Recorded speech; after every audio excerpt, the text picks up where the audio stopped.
Всесвіт з нами розмовляє, лиш навчилися б ми чути. Він нагадує всі миті, що ніколи не забути. На життєвих перехрестях, як на білому папері, він малює свої знаки в чорно-білій акварелі. Всесвіт з нами розмовляє через свій таємний знак, через втрати і кохання. Нічого не буває просто так. Якщо падаєш, щоб встати, коли плачеш, щоб відчути. Всесвіт з нами розмовляє, лиш навчилися ми чути.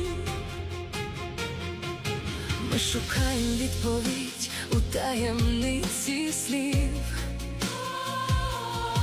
а правда тихо дихає у тиші між рядків. І коли вже сил немає і темніє навкруги, Всесвіт раптом відкриває всі дороги і шляхи. Ти не бійся помилятись, хоч і боляче йти. Кожен крок не випадковість, це частина висоти. Всесвіт з нами розмовляє через свій таємний знак, через втрати і кохання. Нічого не буває просто так. Якщо падаєш, щоб встати, або ж плачеш, щоб відчути. Всесвіт з нами розмовляє, лиш навчилися б ми чути. І коли ти серед ночі запитаєш, чому я, пам'ятай, у кожнім кроці тиха відповідь твоя. Всесвіт з нами розмовляє через світло і крізь страх.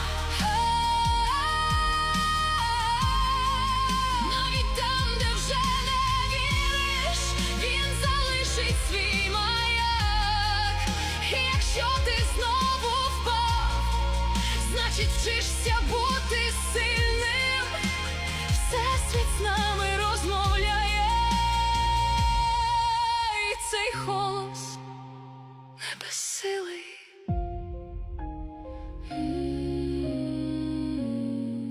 Лиш навчилися б ми чути.